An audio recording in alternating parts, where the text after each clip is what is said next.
దేవునికి స్తోత్రములు కలుగునుగాక.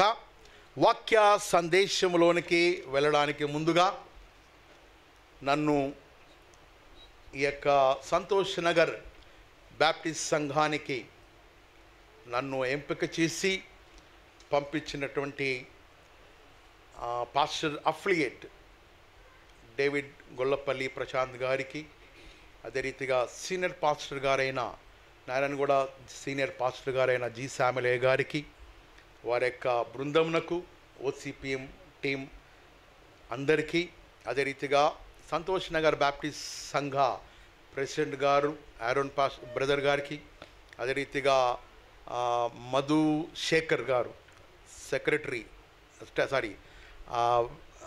ట్రెజరర్ గారికి మరియు సెక్రటరీ గారికి సంతోష్ గారికి, అదే రీతిగా స్థానిక డికెన్ బోర్డు సభ్యులకు, శిలామైతి సహవాసంలో ఉన్న ప్రెసిడెంట్, సెక్రటరీ, ట్రెజరర్ గారికి, సంఘ క్వాయర్ బిడ్డలకు, చేరవచ్చిన అందరికి కూడా ప్రభువైన యేసుక్రీస్తు నామములో మీకు శుభావి వందనములు తెలియజేస్తున్నాను. నా గురించి ఒక 2 నిమిషములు ఇన్ సెల్ఫ్ ఇంట్రడక్షన్. నేను గడిచిన 2018 సంవత్సరాల నుండి 18వ సంవత్సరం నుండి నేటి వరకు అనేక ప్రాంతాలలో నారాయణగూడ తల్లి సంఘ బ్రాంచెస్లో అనేక చోట్ల వాడబడినాను. ప్రస్తుతము కొర్రెముల బ్యాప్టిస్ట్ సంఘానికి నేను కాపరిగా ఉంటూ పనిచేస్తున్నాను. అయితే దేవుని యొక్క కృపలో అనేక ప్రాంతములలో పాస్టర్ అఫ్లియేట్ గారైన డేవిడ్ ప్రశాంత్ గొల్లపల్లి సార్ నన్ను అనేక ప్రాంతాలలోనికి పంపిస్తూ ఈ రీతిగా అనేక సంఘాలలో దేవుని యొక్క వాక్యమును తరచూ ప్రకటిస్తున్నాను. దేవునికి స్తోత్రము కలుగునుగాక. మేము సికింద్రాబాద్ దగ్గర తార్నాక ప్రాంతంలో లాలాపేట్ ఏరియాలో మేము ఉంటూ ఉన్నాం. ఇది నా యొక్క సెల్ఫ్ ఇంట్రడక్షను. దేవునికి స్తోత్రము కలుగునగా ఈ దినము ఈ రీతిగా ఈ యొక్క సంతోష్ నగర్ బ్యాప్టిస్ట్ సంఘములో దేవుని యొక్క వాక్యం అందించడానికి దేవుడు తన యొక్క కృప అనుగ్రహించున్నాడు. పరిశుద్ధ బైబిల్ గ్రంథంలో నుండి ఇదివరకే చదువుకొని ఉన్నాం. నిర్గమకాండము 2వ అధ్యాయము 23, 24, 25వ వచన భాగాలలో సహోదరి చదివి ఉండగా విన్నాం.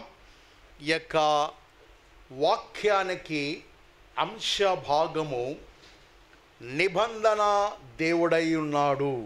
మనము ఆరాధించే దేవుడు, మనము స్తుతించే దేవుడు, మనము కీర్తించే దేవుడు, మనము నమ్మిన దేవుడు ఆయన నిబంధన దేవుడై ఉన్నాడు.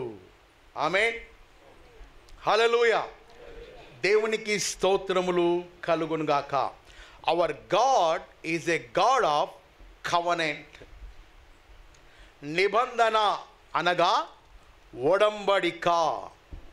మనం ఏదైనా ల్యాండ్ కొంటున్నప్పుడు కానీ లేదా ఇంటి పత్రాలు ఏవైనా మనము రాస్తూ ఉన్న సమయంలో ఆ వ్యక్తి నుండి మనం ఏదైతే సంపూర్ణంగా తీసుకుంటామో ఒక రాత పత్రముతో మనము రాసుకుంటాం. పత్రాలు, స్టాంప్ పేపర్స్ అంటాం. అదే రీతిగా ఆ కాలంలో దేవుడు ఒక వ్యక్తితో ఏదైనా నిబంధన ప్రారంభించినప్పుడు ఆయన నిబంధన చేసిన తర్వాతే ఆయన పనిని కానీ లేదా కార్యములు కానీ లేదా ఆశీర్వాదములు కానీ లేదా అద్భుతములు కానీ జరిగించే దేవుడై ఉన్నాడు. Hour God is a God of covenant. మన దేవుడు నిబంధన దేవుడై ఉన్నాడు. హల్లెలూయా. దేవునికి స్తోత్రములు కలుగునుగాక. చదవబడిన వాక్య భాగములో నిర్గమకాండము 2వ అధ్యాయము 23, 24, 25 వచన భాగాలలో గమనించిన ఎడల అక్కడ ఇశ్రాయేలు ప్రజలు ఐగుప్తు దాస్యములో వారు జీవిస్తూ ఐగుప్తు చెర క్రింద వారు బానిసత్వపు జీవితము జీవిస్తున్న ఆ రోజులలో వారు ఆ ఐగుప్తు చెర నుండి, ఆ ఐగుప్తు దాస్యము నుండి విడిపింపబడుటకు, విమోచన కలుగుటకు వారు దేవునికి మొరపెట్టిరి. విరిగి నలిగిన హృదయముతో వారు యెహోవాకు మొరపెట్టిరి. అప్పుడు వాక్యములో మనము గమనించినలా దేవుడైన యెహోవా తాను అబ్రహాముతో, ఇస్సాకుతో, యాకోబుతో చేసిన నిబంధనను, ప్రమాణమును జ్ఞాపకము చేసుకొనెను. Our God is a God of covenant. Our God is a God of remembrance. దేవుడు తన నిబంధనను, అబ్రహాముతో చేసిన నిబంధనను, ఇస్సాకుతో చేసిన నిబంధనను, యాకోబుతో చేసిన నిబంధనను he was remembered, జ్ఞాపకము చేసుకొనెను. ఎప్పుడైతే దేవుడు తన నిబంధనను జ్ఞాపకము చేసుకున్నాడో ఇశ్రాయేలు ప్రజలకు విమోచన, విడుదల లభించినది. హల్లెలూయా, దేవునికి స్తోత్రములు కలుగునుగాక. ప్రియమైన దేవుని సంఘస్థులారా, సంతోష్ నగర్ బాప్టిస్ట్ సంఘమా, మనము ఏ స్థితిలో ఉన్నా, ఏ పరిస్థితిలో ఉన్నా, ఎలాంటి సమస్యలతో బాధింపబడుతూ ఉన్నా, మనము పశ్చాత్తాప హృదయము కలిగిన వారై పశ్చాత్తాపముతో తండ్రి అయిన దేవునికి మనము ప్రార్థిస్తే ఆయన మన ప్రార్థన ఆలకించే దేవుడు. దేవునికి స్తోత్రము కలుగునుగాక. అర్థమైందండి? అర్థమైందా? అర్థమైపోయిందా? యాక్షన్, రియాక్షన్ ఉండాల. మనము బాగా గమనించండి. అందుకే బైబిల్ ఏమని సెలవిస్తున్నదంటే, సంఘములో ఆత్మ చెప్పు మాటలు, చెప్పండి, చెవి గలవారు విందురుగాక. ఆమేన్. కాబట్టి దేవుని యొక్క వాక్యము వినుటకు మనము వేగిరపడవలను. వినుట వలన, వినుట వలన, వినుట వలన, వినుట వలన విశ్వాసము కలుగుతుంది. కాబట్టి దేవుని యొక్క వాక్యము ఆత్మై ఉన్నది, దేవుని యొక్క వాక్యము జీవమై ఉన్నది. దేవుని యొక్క వాక్యము ద్వారా మన ప్రాణ, ఆత్మ, దేహములు దేవుని దృష్టిలో దీవింపబడాలి అంటే నీవు, నేను, మనము ఆత్మ సంబంధమైన చెవులు కలిగిన వారై దేవుని యొక్క వాక్యము వినుటకు వేగిరపడవలెను. చాలాసార్లు మనము వినుటకు అంత వేగిరపడము, కానీ మాట్లాడుటకు మాత్రము చాలా వేగిరపడతాం. ఈ ఆధునిక టెక్నాలజీ, సెల్ ఫోన్ వచ్చిన తర్వాత విపరీతమైన అబద్ధాలు, విపరీతమైన మాటలు, విపరీతమైన కాంటాక్ట్, కమ్యూనికేషన్ ఏర్పడుతూ ఉన్నాయి. కాబట్టి ఎక్కువ శాతము మనము మాట్లాడుటకే ప్రయత్నము చేస్తూ ఉంటాం. వినడానికి ఏమాత్రము పెద్దగా అంత కాన్సన్ట్రేట్ లేదా అంత జాగ్రత్త వహించము. బైబిల్ చెప్పుచున్నది, దేవుని యొక్క వాక్యము నీవు వింటే, దేవుని యొక్క వాక్యములో, ఇందులో జీవము దాగి ఉన్నది. ఈ వాక్యము శక్తి కలిగినది. ఈ వాక్యము అద్దము వంటిది. ఈ వాక్యము సుత్తి వంటిది. నీ వాక్యము నా పాదములకు దీపమై ఉన్నది. నీ వాక్యము నా త్రోవలకు వెలుగై ఉన్నది. ఎందుకు ఈనాడు కుటుంబాలలో అస్తవ్యస్తత ఏర్పడుతున్నది? కుటుంబాలలో ఎందుకు అనేక సమస్యలు, అనేక వేదనలు గుండా వెళ్తున్నారంటే దానికి గల కారణము because of lack of word of God.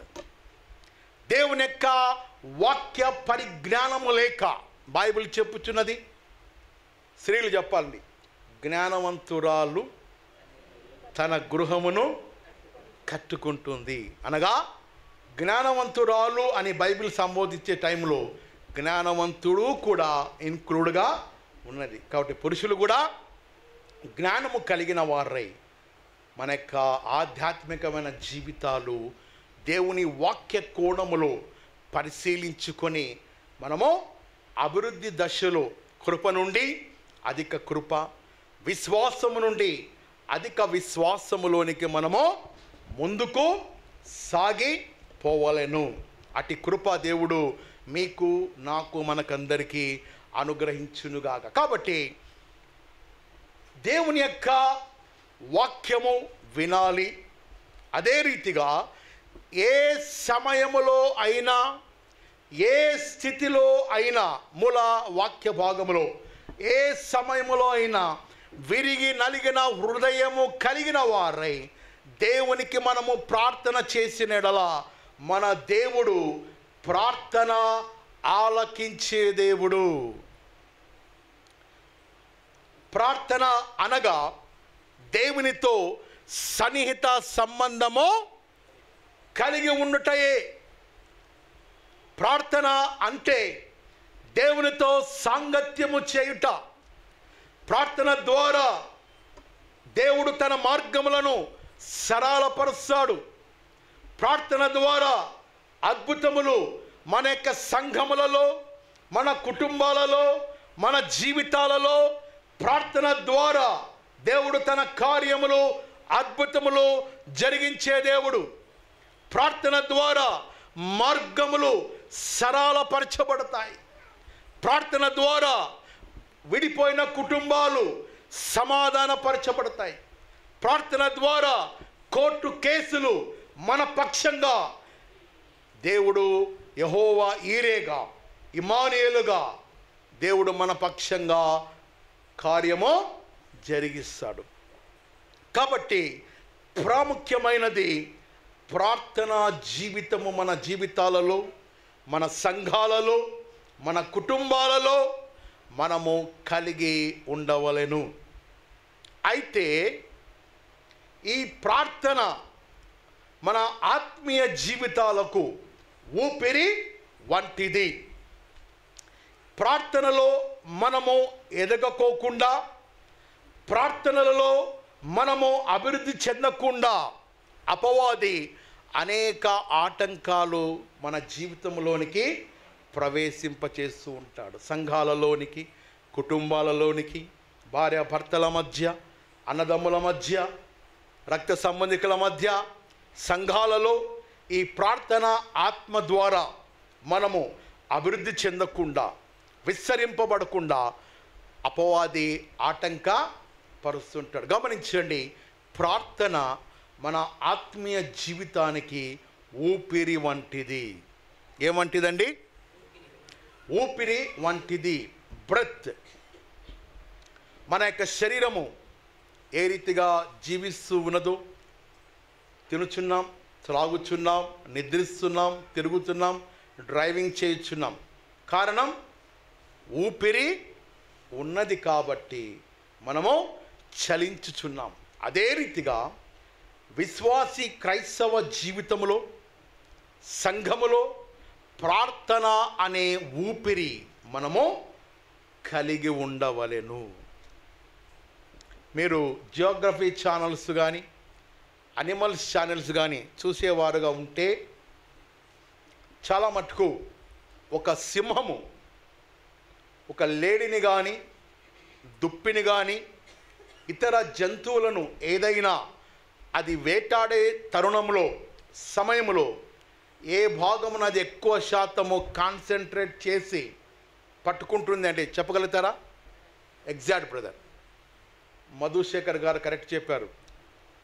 గొంతు భాగమును అది పట్టుకోవడానికి ఆ దుప్పిని కానీ, ఆ లేడిని కానీ, ఇతర జంతువులు కానీ ఆ వేటాడే తరుణములో ఈ గొంతు భాగమును అది పట్టుకోవడానికి ప్రయత్నం చేసి, ఎందుకంటే ఈ గొంతు భాగము ఎప్పుడైతే ఆ జంతువును దుప్పిని పట్టుకుంటుందో దాని యొక్క సహజమైన శక్తి, ఊపిరి, బలము మెల్లమెల్లగా తగ్గిపోతుంది.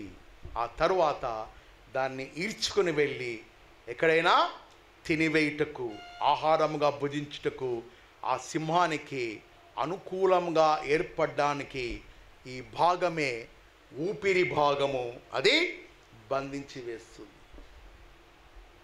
ఎందుకు చెప్పినానంటే ఈ మాట, క్రైస్తవ విశ్వాసి జీవితంలో, క్రైస్తవ విశ్వాసి సంఘాలలో, వ్యక్తిగత జీవితాలలో అపవాది గర్జించు సింహము వలె ఎవరిని మృంగుదుమా అని వచ్చి వారి హృదయాంతరంగములలోనికి ప్రవేశించి, వారి సంఘ కార్యక్రమాలలోనికి ప్రవేశించి, వారి కుటుంబాలలోనికి ప్రవేశించి, కుమార్తెలు, అల్లుళ్ళు, వారి యొక్క సంతానములోనికి ప్రవేశించి ప్రాముఖ్యంగా ఆత్మ సంబంధమైన ప్రార్థన అనే ఊపిరిని వాడు బంధించి వేస్తున్నాడు. ఆత్మ సంబంధమైన ప్రార్థన జీవితము సంఘములలో లేకుండా, ఆత్మ సంబంధమైన ప్రార్థన జీవితము వ్యక్తిగత కుటుంబాలలో లేకుండా, ఆత్మ సంబంధమైన ప్రార్థన సహవాస ఐక్యత సంఘములలో లేకుండా అపవాది చేయుటయే ప్రధాన ఉద్దేశము. కారణం, ఆత్మీయముగా మీరు ఎదగకూడదు. 30దంతులుగా, 60దంతులుగా, 100ంతులుగా మీరు ఆత్మీయముగా ఎదగకూడదనే వాని ప్రధాన ఉద్దేశం. అందుకని యోహాను 10:10లో దొంగతనమును, హత్యను, నాశనమును చేయుటకే వాడు సంఘాలలోనికి, కుటుంబాలలోనికి, వ్యక్తిగత క్రైస్తవ జీవితంలోనికి, యవన ప్రాయములోనికి, యవన జీవితంలోనికి వాడు ప్రవేశిస్తూ ఉన్నాడు. బైబిల్ చెప్పుచున్నది, ఈ లోక దేవత అవిశ్వాసులైన వారి మనోనేత్రాలకు గ్రుడ్డితనము కలిగించుట ద్వారా అనేకులు ఆత్మ సంబంధమైన గ్రుడ్డితనముతో జీవిస్తున్నారు. అనేక సంఘాలు ఆత్మ సంబంధమైన గ్రుడ్డితనము, అనేక క్రైస్తవ కుటుంబాలలో ఆత్మ సంబంధమైన వినికిడి లేకుండా, they are deaf, they are blind.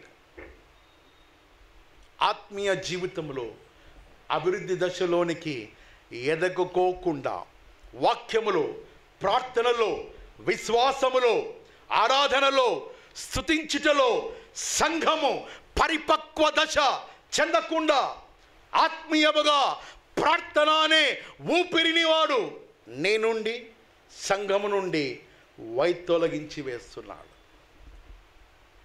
అందుకొరకే చాలామంది ఆత్మీయముగా ఎదగలేని స్థితిలో ఉంటున్నారు.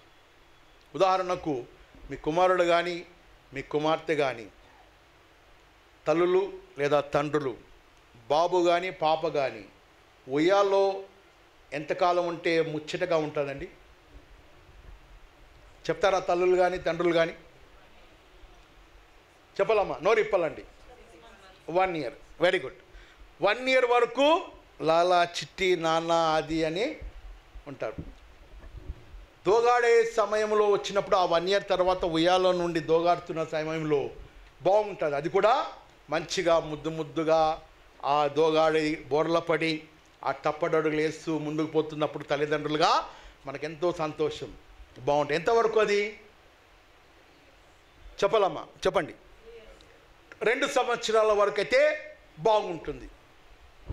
18 ఏళ్ళు వచ్చినా వాడు దోగాడుతుంటే, 20 ఏళ్ళు వచ్చినా దోగాడుతుంటే, 25 సంవత్సరాలుగా దోగాడుతూ ఉంటే, ఎదగలేని స్థితిలో ఉంటే, కనిన తల్లి, పెంచిన బంధము, కుటుంబస్తులు, తండ్రి, బంధువులు, ఏమయ్యా నీ కుమారుడు 25 ఏళ్ళు వచ్చినా దోగాడుతున్నాడు, నీ కుమార్తె 22 సంవత్సరాలు వచ్చినా ఇంకా దోగాడుతున్నదే, శరీర రీతిగా భౌతికంగా ఎదగలేని జీవితము.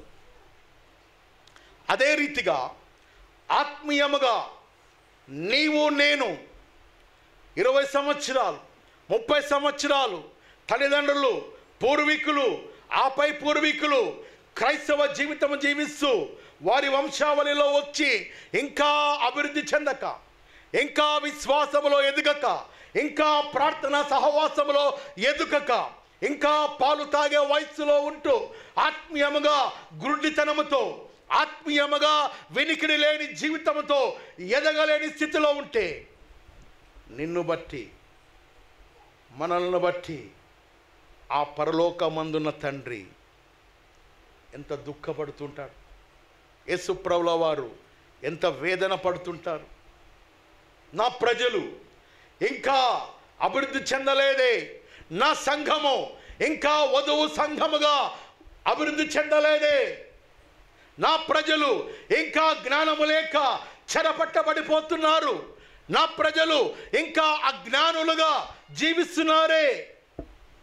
నిన్ను నన్ను బట్టి ఆ పరలోకమందున తండ్రి యేసుక్రీస్తు ప్రభుల వారు ఎంత వేదన బాధ పడుతున్నాడో అది వర్ణనాతీతం.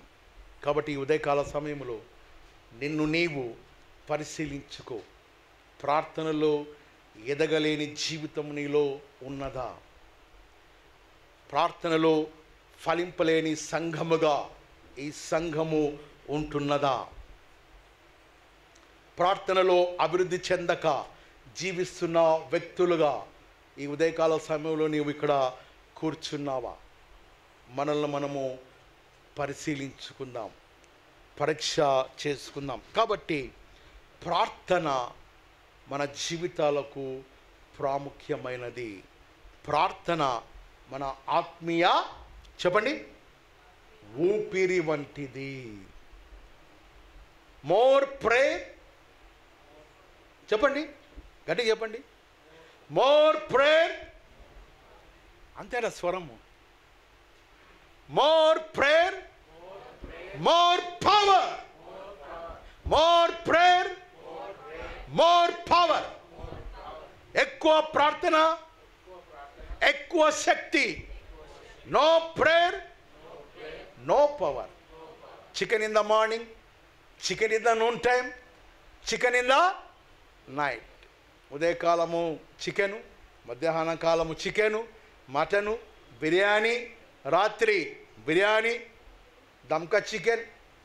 వీటి ద్వారా ఈ శరీరానికి కావాల్సిన ఆహారము లభిస్తున్నది, కానీ ఆత్మకు కావలసిన దేవుని యొక్క వాక్యము, ప్రార్థనా జీవితము నీలో మనలో లోపించుచున్నదా? More prayer, more power. ఎక్కువ ప్రార్థన ఎక్కువ శక్తినిస్తుంది. ఆమేన్. దేవునికి స్తోత్రములు కలుగునుగాక. పరిశుద్ధ బైబిల్ గ్రంథంలో ఆదికాండము 1వ అధ్యాయము 6వ వచన భాగంలో దేవుడు ప్రతిరోజు సృష్టిని కలగజేస్తూ వచ్చినాడు. అయితే ఆయన సృష్టించిన ప్రతి సృష్టి ఆయనతో సంభాషించలేకపోయినది. చివరికి దేవుడైన యెహోవా తన స్వరూపమందు తన పోలిక చెప్పున నరుణ్ణి ఆదామును సృష్టించినప్పుడు, అప్పుడు ఆదాము సృష్టింపబడి తండ్రి అయిన యెహోవాతో మాట్లాడెను. సృష్టికర్త సృష్టి ఇరువురు కూడా ఏదేను వనములో సంచరించిరి. దేవునికి స్తోత్రములు కలుగునుగాక. అయితే ప్రథమ సృష్టి అయిన, జాగ్రత్తగా వినండి, ప్రథమ సృష్టి అయిన ఆదాము జీవితంలోనికి ఎప్పుడైతే పాపము ప్రవేశించిందో దేవునికి ఆదాముకు మధ్య సహసంబంధము, ప్రేమ, బాంధవ్యము, అనురాగము, ఆప్యాయత ఒక్కసారిగా తెగిపోయినది. అర్థమైందండి? అర్థం కాలేదా? వాళ్ళ చెప్తాను, వినండి, జాగ్రత్తగా వినండి, కాన్సన్ట్రేట్గా వినండి. అమూల్యమైన సత్యాలు ఇందులో ఉన్నాయి, గమనించండి. దేవుని యొక్క ప్రథమ సృష్టి, ఆదాము సృష్టింపబడినప్పుడు ఆదాము జీవితంలోనికి పాపము, ఆజ్ఞ అతిక్రమముగా ఆదాము పాపము చేసినప్పుడు ఆ పాప నైజమును బట్టి, ఆ పాప స్వభావమును బట్టి దేవునికి ఆదాముకు మధ్య పాపము ప్రవేశించడం ద్వారా వారి మధ్య సహసంబంధము, ప్రేమ, అనురాగము, ఐక్యత, బాంధవ్యము విడిపోయినది. అప్పుడు దేవుడైన యెహోవా ఏదెను వనములో, ఆదామా ఎక్కడ ఉన్నావు, ఆదామా వేర్ ఆర్ యు, ఆదామా ఎక్కడ ఉన్నావు అని దేవుడైన యెహోవా సంచరిస్తూ ప్రశ్నించినాడు. ప్రేమన దేవుని సంగస్తులారా, ఉదయకాల సమయంలో నీవు, నేను, మనము ఒకవేళ దేవునితో సహసంబంధము తెగిన వారై, ప్రార్థన లేకుండా, వాక్యము లేకుండా, దేవునితో సహవాసము లేకుండా ఆదాము వలె దేవునికి నీవు దూరంగా ఉండినెడలా ప్రభువైన యేసుక్రీస్తు ప్రభుల వారు ఆయన ఈ దినము నీ కొరకు, నా కొరకు ఆయన వెతుకుతూ ఉన్నాడు. ప్రేమైన సహోదరి ఎక్కడ ఉన్నాం? సహోదరుడా ఎక్కడ ఉన్నాం?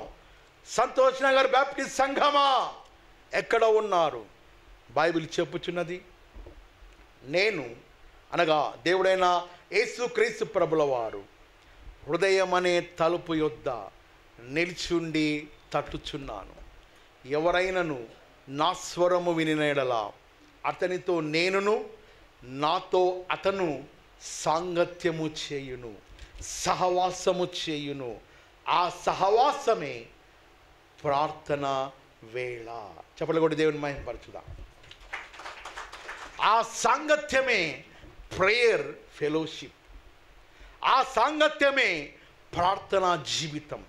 కాబట్టి మన జీవితాలలో మొదటిగా ప్రార్థన ఆత్మ మనము కలిగిన వారై ఉండాలి. మన కుటుంబాలలో, మన సంఘాలలో, మన వ్యక్తిగత వ్యాపార రంగంలో, మన యొక్క జీవితాలలో ఆత్మ సంబంధమైన ఐక్యత, ప్రేమ, అనురాగాలు, దీవెనలు ద్వారా మనము వర్ధిల్లాలంటే ప్రార్థన ఆత్మ మన జీవితాలలో, కుటుంబాలలో, సంఘాలలో మనము కలిగి ఉండవలెను. Number 1 point. రెండవది, పరిశుద్ధ బైబిల్ గ్రంథంలో అక్కడ చదవబడిన వాక్య భాగములో మనము చూచిన ఎడల నిర్గమకాండము 2వ అధ్యాయము, నిర్గమకాండము 2వ అధ్యాయము 23, 24, 25వ వచన భాగాలలో మనము ఏ స్థితిలో ఉన్నా మన దేవుడు మన ప్రార్థనలు అనగా విరిగి నలిగిన హృదయముతో, పశ్చాత్తాప మనస్సుతో నీవు ప్రార్థించిన ఎడల, విజ్ఞాపన చేసిన ఎడల, నీవు ఏ స్థితిలో ఉన్నా, ఏ ప్రదేశంలో ఉన్నా, ఎట్టి స్థితిగతుల్లో ఉన్నా ఆయన నీ ప్రార్థన ఆలకించే దేవుడు, వినే దేవుడు. ఇర్మియా 33:3 వెంటనే చెప్పాలండి ఈ మాట. ఇర్మియా 33:3 call unto me I will answer for you. నాకు మొరపెట్టుము, నేను నీకు ఉత్తరము, జవాబునిచ్చే దేవుడను. I am the almighty living God. I am the hope of glory. I am the rose of Sharon. అని దేవుడు నీకు, నాకు ఆయన జవాబునిచ్చే దేవుడై ఉన్నాడు. ఇర్మియా 33:3లో చెప్పబడే రీతిగా నాకు మొరపెట్టుము, నేను నీకు ఉత్తరం. మత్తయి 7:7లో నాక్, ఆస్క్, సీక్, అడుగుడి ఇవ్వబడును, వెతకుడి, తట్టుడి, ఆస్క్, నాక్ అండ్ సీక్. అడుగుడి, వెదకుడి, తట్టుడి, మీకు ఇవ్వబడుతుంది అని మత్తయి 7:7 చెప్పబడి ఉన్నాయి. ప్రియమైన దేవుని సంఘస్థులారా, మన దేవుడు విరిగి నలిగిన హృదయముతో, పశ్చాత్తాప మనస్సుతో, ఏ పరిస్థితిలో మనం ఉన్నా, ఏ స్థితిగతిలో ఉన్నా ఆ దేవుని వైపు చూచి ప్రార్థించిన ఎడల మన ప్రార్థనలకు దేవుడు చెవియొగ్గి జవాబును ఇచ్చే దేవుడై ఉన్నాడు. దేవునికి స్తోత్రము కలుగునుగాక. పరిశుద్ధ బైబిల్ గ్రంథంలో సంసోను అనే కథ. సంసోన్ ఎంతమందికి తెలుసండి? శాంసన్. ఈ సంసోను ఒకరోజు తిమ్నాతు పట్టణంకు వెళ్ళి అక్కడ అతడు ఆ స్త్రీతో వివాహమైన తర్వాత, ఆ తదుపరి ఆ వివాహమైన స్త్రీ వేరొక పురుషునితో వివాహము చేసుకున్నప్పుడు, జాగ్రత్తగా వినండమ్మా, మనస్సు చలించి అటుగా వస్తున్నప్పుడు గాజా ప్రాంతంలో డెలీలా అను ఒక వేశ్య దగ్గర ఆయన గడిపినట్లుగా వాక్యములో రాయబడినది. ఆ రీతిగా గడిపిన సంసోను, అది వరకు సంసోను పరాక్రమశాలి, పచ్చి గాడిద దవడతో ఫిలిష్తీయులను హతమార్చినవాడు, సింహమును తన 2 చేతులతో ఒక వ్యక్తి మేకను చీల్చినట్లుగా సింహపు నోటిని 2 పాయలుగా చీల్చివేసిన పరాక్రమశాలి, న్యాయాధిపతి సంసోను పాపంలో పడిపోయి చివరికి దాగోను అని గుడిలో, ఆ దేవతా గుడిలో ఫిలిష్తీయుల సర్దారుల ఎదుట ఎలా ఉన్నాడండి?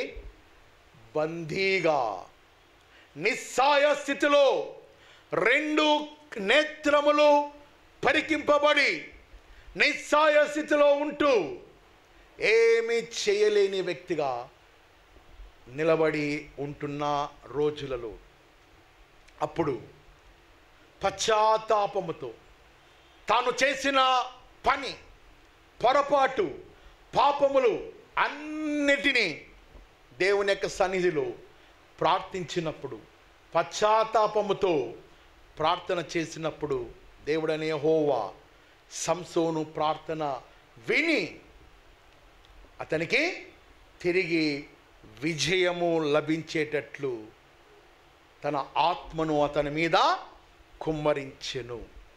దేవునికి స్తోత్రము కలుగునుగాక. అదే రీతిగా పరిశుద్ధ బైబిల్ గ్రంథంలో యోనా అనే వ్యక్తి, యోనా కథ మనకందరికీ కూడా తెలిసిన వాక్య భాగమే. అతడు అవిధేయుడై నినివేకు పొమ్మంటే తర్షీసు ఓడ ఎక్కినప్పుడు దేవుడు అతనిని గద్దించినప్పుడు అతడు ఆ యొక్క సముద్రపు తుఫాను ద్వారా, ఆ సముద్రములో తుఫాను చెలరేగినప్పుడు ఆ నావికులందరూ కూడా అతనిని సముద్రంలోనికి విసిరివేసినప్పుడు ఒక తిమింగలము చాప గర్భములోనికి వెళ్ళి సముద్రపు అగాధ స్థలములో ఉండి పశ్చాత్తాపముతో దేవుని వైపు చూచి మొరపెట్టినప్పుడు దేవుడు యోనా ప్రార్థన విని ఆ సముద్ర గర్భములో నుండి బయటకు తీసి తిరిగి తన యొక్క పరిచర్యకు దేవుడు వాడుకున్నాడు. ఎందుకు చెప్తున్నాను ఈ మాటలన్నీ అంటే, ఏ స్థితిలో మనము ఉన్నప్పటికీ, ఎలాంటి పరిస్థితుల్లో మనము బంధింపబడినప్పటికీ, కుటుంబ సమస్యలు కావచ్చు, భర్త నుండి వేధింపులు కావచ్చు, కోడల నుండి వేధింపులు కావచ్చు, అత్త మామల మధ్య సరైన సహసంబంధం లేని పరిస్థితులు ఉండవచ్చు, కుటుంబాలలో విభేదాలు, సంఘాలలో విభేదాలు, మనస్సర్పణలు అనేక రకాలుగా ఉన్నప్పటికీ, ఏ స్థితిలోని ఉన్నప్పటికీ దేవుని వైపు చూచి పశ్చాత్తాప హృదయముతో దేవునికి నీవు ప్రార్థించినలా నీ ప్రార్థన దేవుడు ఆలకించే దేవుడు. అందుకొరకే ఇర్మీయా 33:3లో call unto me, I will answer for you, నాకు మొరపెట్టుము, నేను నీకు ఉత్తరము జవాబు ఇచ్చే దేవుడను. పరిశుద్ధ బైబిల్ గ్రంథంలో యేసుక్రీస్తు ప్రభుల వారితో పాటు 2 దొంగలు నేరస్తులు సిలువ వేయబడినారు. అందులో ఒక దొంగ పశ్చాత్తాపముతో విరిగి నలిగిన హృదయంతో ఏమన్నాడండి? తండ్రి, నీ రాజ్యములో వచ్చినప్పుడు నన్ను జ్ఞాపకము చేసుకో.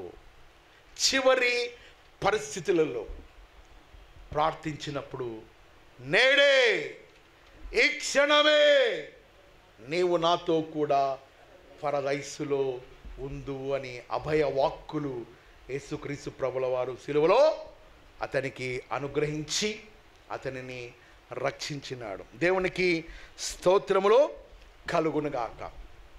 ప్రియమైన దేవుని సంఘస్థులారా, ఎందుకు ఈ 3 జీవితాల గురించి చెప్పినానంటే, యోనా గురించి చెప్పిన, సంసోను గురించి చెప్పిన, సిలువలో వేయబడిన ఒక నేరస్తుని గురించి చెప్పిన. ఎందుకు అంటే వీరి 3 కూడా ఏ స్థితిలో ఉన్నప్పటికీ, అది ప్రాణాపాయ స్థితి కావచ్చు, లేదా వారు బంధింపబడిన స్థితి కావచ్చు, మరణ వేదనలు కావచ్చు, ఏ స్థితిలో ఉన్న పశ్చాత్తాప మనస్సుతో దేవునికి వారు మొరపెట్టినప్పుడు దేవుడు వారి ప్రార్థన విని వారికి జవాబు ఇచ్చే దేవుడు. Hour God is a God of covenant. మన దేవుడు నిబంధన దేవుడై ఉన్నాడు. అంత మాత్రమే కాదు, మన దేవుడు ప్రార్థనలకు జవాబును అనుగ్రహించే దేవుడై ఉన్నాడు. అది మీరు గమనించవలసిందిగా కోరుతున్నా. అయితే ఇశ్రాయేలు ప్రజలు ఐగుప్తు చెరలో వారు బానిసత్వంలోనికి ఎందుకు వెళ్ళినారు? కారణం, నిబంధన ప్రజలు, వాగ్దాన ప్రజలు, అబ్రహాము సంతతి, ఇస్సాకు సంతతి, యాకోబు సంతానమైన ఆ ఇశ్రాయేలు ప్రజలు ఎందుకు చెరలోనికి వెళ్ళిర్రి? ఎందుకు వేదనలోనికి వెళ్ళిర్రి? ఎందుకు దుఃఖములోనికి వెళ్ళిర్రి? ఎందుకు సమస్యలోనికి వెళ్ళిర్రి అంటే కారణం, బికాస్ దే ఆర్ డిసొబీడియంట్. చెప్పండి, కారణం డిసొబీడియంట్ అనగా అవిధేయత. చెప్పండి, వెనుకలో ఉన్న వాళ్ళు చెప్పండి. అవిధేయత నైజము, అవిధేయత స్థితి. ప్రియమైన దేవుని సంఘస్థులారా, మీ కుటుంబంలో అవిధేయత నైజము ఉండిన ఎడల, మీ యొక్క సంఘములో దేవునికి అవిధేయత పరిస్థితులు ఏవైనా ఉన్నట్లయితే, ఆ అవిధేయత నైజమును బట్టి నీవు దేవుని రాజ్యములోనికి, ఆశీర్వాదములలోనికి you can not enter into that realm. అర్థమైందమ్మా? నా వైపు చూడండి. వాక్యం ఎడల మీరు కాన్సన్ట్రేట్ చేయండి, గమనించండి.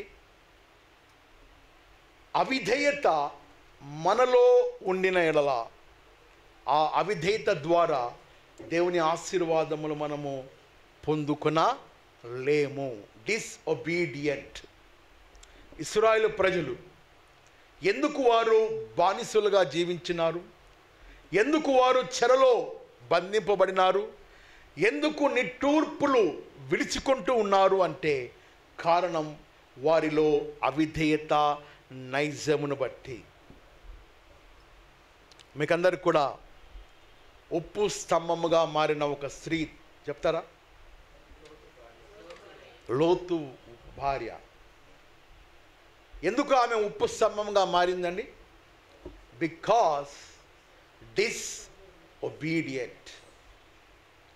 లోతు భార్య ఆ యొక్క ప్రదేశమును, సొదొమ గొమొర్రా ప్రదేశమును విడిచి వచ్చింది, కానీ ఆమె హృదయములో నుండి సొదొమ వెళ్ళిపోలేదు.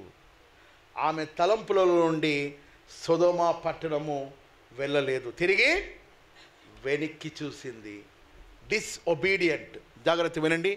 అవిధేయత నైజమును బట్టి, అమ్మ మీకు వినపడుతుందా? ఓకే.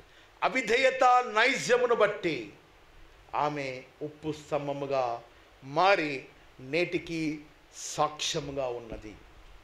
కాబట్టి దేవుని దగ్గర, దేవుని సన్నిధిలో ప్రవేశించే మనము అవిధేయత స్థితులు, అవిధేయత పరిస్థితులు ఏమైనా ఉన్నాయా? చాలామంది సంఘానికి సమయానికి రారు, అవిధేయత. అదే ఉద్యోగం అంటే 6:30కే వెళ్ళిపోతాం. రేషన్ కార్డు ఇస్తున్నారంటే 7కే ఉంటాం. లేదా ల్యాండ్ సెటిల్మెంట్ అంటే 5:30కే ఉంటాం. ప్రమోషన్స్ ఉన్నాయంటే ఎంత పనైనా సారీ దునియా ఏక్ తరఫ్ మై ఏక్ తరఫ్ అని వెళ్ళిపోతాం. దేవుని మందిరానికి వచ్చుటలో సమయము, క్రమము పాటిస్తున్నావా? దేవునికి చెల్లించే కానుకల విషయములో దశమ భాగములు దేవునికి చెందవలసినవి. దశమ భాగాలతో ప్రభువును ఘనపరచాలి. 2000 నోట్లు, 500 నోట్లు, 1000 నోట్లు ఇంతకుముందు ఉండేవిలేండి. 1000 నోట్లు అవన్నీ ఎక్కడుంటాయి? షాపింగ్ మాలు, జీవికే మాలు, ఇంకొక మాలు, గోల్డ్ షాపులు, వీటిలో చలామణి అవుతున్నాయి. దేవుని సంఘంలోకి వచ్చేసరికి 2 రూపాయలు, 5 రూపాయలు, 50 రూపాయలు, 30 రూపాయలు, 30 రూపీస్, 40 రూపీస్, 100. దేవునికి ఇచ్చుటలో ప్రథమమైన స్థానముగా దేవునికి నీ దశమ భాగాలు చెల్లించాలి.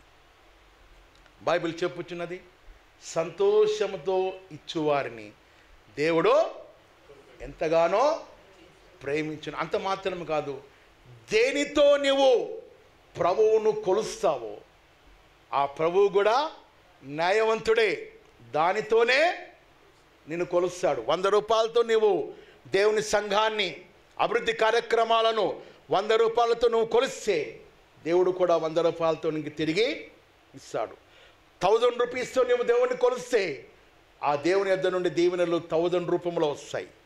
50,000తో దేవుని నువ్వు ఘనపరిస్తే ఆ దేవుని యొద్ద నుండి నీవు అట్టి గొప్ప మేలులు, ఆశీర్వాదములు పొందుకుంటావు. అయితే దేవునికి ఇచ్చుటలు క్రమము పాటించాలి. దేవుని సన్నిధానానికి వచ్చుటలు మనము ఆసక్తిగా వస్తున్నామా? దుప్పి నీటి వాగుల కొరకు ఆశపడునట్లు దేవా, నా ప్రాణము నీ మందిరానికి వచ్చుటకు వేగిరపడే మనస్సు మనము కలిగి ఉన్నామా? కాబట్టి అవిధేయత నైజము మనము మన కుటుంబాలలో, జీవితాల నుండి తొలగించుకోవాలి. బైబిల్ చెప్పుచున్నది, సామెతల గ్రంథం 3వ అధ్యాయం 5వ వచన భాగంలో, నీ స్వబుద్ధిని ఆధారము చేసుకొనక నీ పూర్ణ హృదయముతో నీవు యెహోవాను నమ్మిన ఎడల, విశ్వసించిన ఎడల అట్టి కృప దీవెనలు నీవు పొందుకుంటావు. ఇంటికి పోయిన తర్వాత చదువుకోండి. నా వైపు చూడండి, వాక్యాన్ని ముగిస్తున్నా. బ్రదర్ 12:30కి ముగించొచ్చునా? ఓకే. 3వ విషయం, ఒక 10 నిమిషాల లోపు వాక్యం ముగిస్తా. 3వ కోణం, 2 కోణాలు, 2 మార్గములలో దేవుని యొక్క వాక్యాన్ని ధ్యానించినాం. మొదటిగా, ఏ స్థితిలో ఉన్నా మనము దేవుణ్ణి ఘనపరిచే వారంగా ఉండాలి, ప్రార్థించే వారంగా ఉండాలి. రెండవదిగా, ప్రార్థన మన ఆత్మీయ ఊపిరి వంటిది అని మనము ధ్యానించుకుందాం. ఇప్పుడు 3వదిగా, ఇశ్రాయేలు ప్రజలను చదువుకున్న వాక్య భాగంలో 3వది, మీరు గమనించండి. ఇంటికి పోయిన తర్వాత నిర్గమకాండం 2వ అధ్యాయం 23, 24, 25 వచ్చిన భాగాలలో మూడవదిగా దేవుడు వారిని చూచెను అనే మాట ఉంటుంది. అండర్లైన్ చేసుకోండి మీరు ఇంటికి పోయిన తర్వాత. నిర్గమకాండం 2వ అధ్యాయము 24, 25 వచ్చిన భాగంలో క్రింది భాగంలో ఆ మాట ఉంటుంది. దేవుడైన యెహోవా ఇశ్రాయేలు ప్రజలను చూచెను. నా వైపు చూడండి అమ్మా. బైబిల్ మూసిపెట్టి నా వైపు చూడండి. మన దేవుడు, మనము ఆరాధించే దేవుడు, మనము కీర్తించే దేవుడు, మనము నమ్మిన దేవుడు చూచే దేవుడు. చెప్పండి, చూచే దేవుడై ఉన్నాడు అని. అందుకనే కీర్తనాకారుడు 139వ అధ్యాయము 1, 2 వచ్చిన భాగములో, దేవా నేను కూర్చుండుట, నేను పండుకొనుట, నేను లేచుట, నేను నడుచుట నీ కను దృష్టికి తెలిసే ఉన్నవి. యెహోవా కన్నులు లోకమంతటా సంచరించుచున్నవి. ప్రతివాని నడక, ప్రతివాని హృదయము, ప్రతివాని ఆంతర్య జీవితము ఆయన దృష్టికి స్కానింగ్ లాగా తేటగా కనబడుచున్నది. రహస్యమైనది ఏది కూడా ఆయన దగ్గర నీవు నేను మనము దాచలేము. అందుకే బైబిల్ సెలవిస్తున్నది, మనుష్యుడు పై రూపమును లక్ష్య పెట్టునేమో గాని దేవుడు ఆంతర్యములో ఉన్న నీ ప్రతి ఆలోచన, నీ ప్రతి ఉద్దేశము, నీ నడక, నీ ప్రవర్తన, నీ ఆశ, ఏ రీతిగా దేవునికి మందిరానికి వస్తున్నావు, ఎలాంటి ఉద్దేశములతో వస్తున్నావు, ఏ సమయానికి దేవుడు నీవు వస్తున్నావు, ఎంతవరకు దేవుని యొక్క వాక్యము వినుటలో ఆసక్తి చూపుతున్నావు అన్న స్థితిగతులు ఆయన స్కానింగ్కు తేటగా కనబడుచున్నవి. ఆమేన్. దేవునికి స్తోత్రములు కలుగునుగాక. కాబట్టి మూడవదిగా మన దేవుడు చూచే దేవుడు. చెప్పండి, చూచే దేవుడు. ఆదికాండము 21వ అధ్యాయము 14వ వచ్చిన భాగములో అక్కడ అబ్రహాము దాసి అయిన హాగరు అనే ఒక స్త్రీ గూర్చి వ్రాయబడి ఉన్నది. అబ్రహాము యొక్క దాసి పేరు హాగరు. ఈ హాగరు అబ్రహాము తొందరపడి ఆమెతో సహవాసము చేయటం ద్వారా ఒక కుమారుడు జన్మించినాడు. అతని పేరు ఇష్మాయేలు. Only few people they are telling. ఇక్కడ కొయర్ వారే చెప్తున్నారు. What about majority of the population? What about back side people? What about middle role people? మనం దేవుని మందిరానికి రావడానికి ముఖ్య ఉద్దేశము వినాలి. దేవుడు ఏం మాట్లాడుతున్నాడో మన హృదయంలో భద్రపరుచుకోవాలి. ఆ వినిన మాటల ద్వారా జ్ఞానము ఏమైనా దేవుడు అనుగ్రహించినాడా, నా ఆత్మ ప్రాణ దేహానికి ఈ వాక్యము ద్వారా ఏవైనా మేలు ఉన్నదా, ఆ గ్రహింపు జ్ఞానము మనము కలిగి ఉండాలి. అందుకొరే బైబిల్ అంటున్న జ్ఞానవంతురాలు తన నివాసమును గృహాన్ని కట్టుకుంటుంది, కట్టుకుంటాడు. ఆదికాండం 21వ అధ్యాయం 14వ వచ్చిన భాగంలో అబ్రహాము యొక్క దాసి పేరు హాగరు. ఈ హాగరు ఐగుప్తీయురాలు. అబ్రహాముకు ఈ దాసికి జన్మించిన కుమారుడే ఇష్మాయేలు. చెప్పండి, ఇష్మాయేలు. ఆ ఇష్మాయేలును దేవుడు సంతతిగా, అబ్రహాము సంతానముగా దేవుడు అంగీకరించక అబ్రహాముతో, అబ్రహామా దేవుడు ఏమన్నాడంటే ఆ స్త్రీని, ఆ దాసి కుమారుణ్ణి పంపించేయి. అప్పుడు దేవుని మాటకు అబ్రహాము విధేయత చూపించి ఆ దాసి యొక్క కుమార్తెకు నీళ్లు బాటలు ఇచ్చి పంపించి వేస్తాడు. ఆమె అలా ఆ నీళ్లు తాగుకుంటూ బెహెర్షెబా అనే అరణ్య ప్రాంతంలోనికి వచ్చినప్పుడు ఆ తిత్తిలో నీళ్లు అయిపోయినాయి.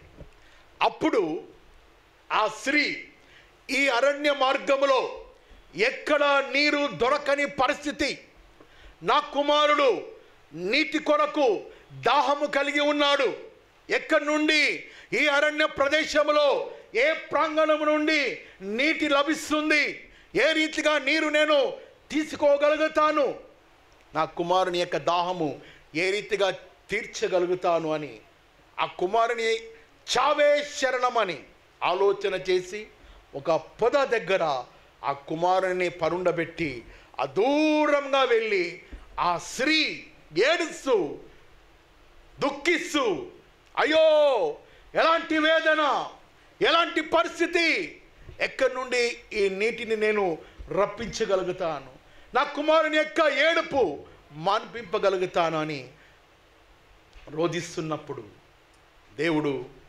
అబ్రహాముతో నిబంధనను, అబ్రహాముతో చేసిన ప్రమాణమును జ్ఞాపకము చేసుకొని ఆ అరణ్యములో నీటి ఊటను దేవుడు రప్పించినాడు. ఇంపాసిబుల్ సిచ్యువేషన్లో దేవుడు పాసిబుల్గా మార్చినాడు. హల్లెలూయా. ఆ ఎడారిలో సెలయేరులను దేవుడు నీటి ఊటలను రప్పించినప్పుడు అప్పుడు ఆ స్త్రీ నీటి ఊటను కనుగొని తన యొక్క బుడ్డీలో ఆ నీళ్లు నింపుకొని తన కుమారునికి ఇచ్చి అతని దాహము తీర్చిన తర్వాత వారు ఇరువురు సంతోషించి అప్పుడు ఆ హాగరు ఐగుప్తీయురాలు యెహోవా దేవునికి ఒక నామకరణం చేసింది, ఒక పేరు పెట్టింది. ఏమిటా పేరు చెప్తారా? Exact brother, exact. Only few people they are responding. కొంతమంది మాత్రమే చెప్పగలుగుతున్నారు. ఫ్రంట్ రో. చూచుచున్న దేవుడు. ఎల్ రోహి నన్ను చూశావే వందనమయ్యా. ఎల్ రోహి నన్ను చూశావే వందనమయ్యా. నీవు నన్ను చూశావే, నీవు నన్ను చూశావే వందనమయ్యా. నిన్ను పూర్ణ మనసుతో ఆరాధింతున్, నిన్ను పూర్ణ బలముతో సేవించేదన్, నిన్ను పూర్ణ బలముతో ఆరాధింతున్, నిన్ను పూర్ణ మనసుతో సేవించేదన్. నీకే ఆరాధన ఆరాధన ఆరాధన ఆరాధన. ఆ రీతిగా ఆ స్త్రీ యెహోవాకు దేవునికి ఒక నామకరణము చేసినది. ఎల్ రోహి. చెప్పండి. ఎల్ రోహి అనగా చూచుచున్న దేవుడు.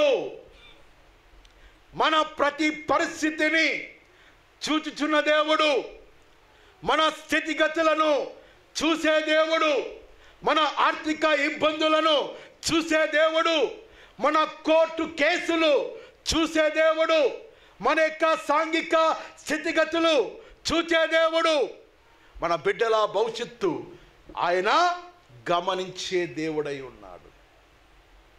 కాబట్టి మన దేవుడు చూచుచున్న దేవుడుగా పిలువబడినాడు. ప్రేమైన దేవుని సంఘస్థులారా, ఆ యొక్క ఐగుప్తీయురాలు హాగరు స్త్రీ పట్లే దేవుడు అంత కనికరము, అంత ప్రేమ అనుగ్రహించి తన కుమారుణ్ణి తానును కాపాడినటువంటి దేవుడు మరి నీ పట్ల నా పట్ల నూతన నిబంధనగా నీవు నేను మనము యేసు క్రీస్తు ప్రభుల వారి రక్తము ద్వారా ఏ రీతిగా ఏర్పాటు చేయబడినాం చెప్పండి. రాజులుగాను యాజకులుగాను నీకై ఎన్నుకొంటివి. మనం ఎవరండి? ఆయన రక్తము ద్వారా కొనబడిన కుమారులై ఉన్నాం. ఆయన స్వాస్యమై ఉన్నాం. ఆయన జనాంగమై ఉన్నాం. అంత మాత్రమే కాదు, దేవుని యొక్క సన్నిధిలో రాజులుగా యాజకులుగా ఉండుటకు నిన్ను నన్ను తన ప్రియ కుమారుని రక్తము ద్వారా నామము ద్వారా అట్టి కృప దేవుడు మనకు అనుగ్రహించి చెప్పట్లు కూడా దేవుని మహిమపరచుదాం. ఆ స్త్రీకే అంత ప్రాధాన్యత, అంత ఆశీర్వాదములు, భద్రత అనుగ్రహించిన దేవుడు మరి నీ పట్ల తన స్వరక్తం నుంచి సంపాదించిన సంఘముగా పిలువబడే నీ పట్ల నా పట్ల మరి దేవునికి ఉన్న ఆశయాలు, ఉద్దేశాలు, సంకల్పములు మనము ఊహించలేము. రోమపత్రిక 8వ అధ్యాయం 28వ వచన భాగములో దేవునిని ప్రేమించు వారికి అనగా ఆయన సంకల్పము చెప్పున పిలువబడిన ప్రతి వారికి సమస్తము సమకూర్చబడుచున్నది. మన దేవుడు ఆయనను మనము ప్రేమించిన ఎడల పూర్ణ హృదయముతో, పూర్ణ ఆత్మతో, పూర్ణ బలమంతటితో ఆయనను నీవు సేవించిన ఎడల, ఆరాధించిన ఎడల నీ కుటుంబంలోనికి దేవుని యొక్క కృప విస్తరింపబడినప్పుడు ఆయన నీకు ఎల్ రోహిగా, ఇమానియేలుగా, ఎబెనేజరుగా, సహాయకుడిగా, పోషకుడిగా, వైద్యునిగా అన్ని కోణములలో రంగములో దేవుడు నిన్ను ఆశీర్వదించి దేవుడు నువ్వు అడుగు వాటికంటేను ఊహించే వాటికంటేను అత్యధికముగా దేవునిని ప్రేమించు వారికి దేవుడు సమకూర్చి దేవుడు. యోబుకు సమకూర్చిన దేవుడు, అబ్రహాముకు సమకూర్చిన దేవుడు, ఇస్సాకుకు సమకూర్చిన దేవుడు నీకు నాకు సమకూర్చే దేవుడు. ఆమేన్. బెర్షెబారణ్య ప్రాంతములో హాగరుకు దేవుడు సమకూర్చినాడు. మోదీమే వయస్సులో గర్భము తెరచితివే, బహుమానంబునే తిరిగి బలిగా కోరితివే. మోదీమే వయస్సులో గర్భము తెరచితివే, బహుమానంబునే తిరిగి బలిగా కోరితివి. అబ్రహాంకు సమకూర్చిన యెహోవా యీరే, అబ్రహాంకు సమకూర్చిన యెహోవా యీరే, సమకూర్చువా నీకే ఆరాధన, మాకు సమకూర్చువా నీకే ఆరాధన. హల్లెలూయా హల్లెలూయా నీకే ఆరాధన. హోసన్నా హోసన్నా నీకే ఆరాధన. సమకూర్చువా నీకే ఆరాధన, మాకు సమకూర్చువా నీకే ఆరాధన. యెహోవా యీరే పాడదాం. యెహోవా యీరే, సమకూర్చువారు మీరే, మాకు సమకూర్చువారు మీరే. దేవుడు ఈ వాక్య భాగాన్ని మన వెనుకలో దీవించి ఆశీర్వదించును గాక. ఆమేన్. చిన్న ప్రార్థన చేసుకుని తలలు వంచండి. పరిశుద్ధుడైన తండ్రి, కృపగలిగిన దేవా, నిర్గమకాండము 2వ అధ్యాయము 23, 24, 25 వచన భాగంలో నుండి మీరు చూచుచున్న దేవుడిగా పిలువబడినారు తండ్రి. మీరు ప్రభా తండ్రి ప్రార్థన ఆలకించే దేవుడుగా పిలువబడినారు తండ్రి. మీరు సమకూర్చే దేవుడుగా మిమ్మల్ని మీరు తెలియజేసుకున్నారు తండ్రి. చివరిగా ఏ స్థితిలో మేమున్నా, ఏ పరిస్థితిలో ఉన్నా ఇర్మియా 33:3 ప్రకారంగా call unto me, I will answer for you అని, నాకు మొరపెట్టుము, నేను నీకు జవాబు ఉత్తరం ఇచ్చే దేవుడనని మీ వాక్యం ద్వారా తెలియజేసిన దేవా, హాగరుకు సమకూర్చిన దేవా, మీకు స్తోత్రములు వందనములు చెల్లిస్తున్నాము తండ్రి. ప్రభా, ఇశ్రాయేలు ప్రజలను ఐగుప్తు దాస్యము నుండి విడిపించిన దేవా, మీకు స్తోత్రములు తండ్రి. ఈ యొక్క మధ్యాహ్న కాల సమయములో సంతోష్ నగర్ బాప్టిస్ట్ సంఘములో మీ వాక్యము ప్రకటింపబడి ఉండగా ఎవరైతే విన్నారో అట్టి వారి హృదయాలకు యెహోవా ఈరేగా ఉండి వారికి కావలసిన ప్రతిదీ సమకూర్చుమని ప్రార్థిస్తున్నాను తండ్రి. కాపరిగా, ఇమానియేలుగా, ఎబెనేజరుగా ఉండి మీరే సహాయ సహకారాలు వారికి అనుగ్రహించుమని ప్రార్థిస్తున్నాను తండ్రి.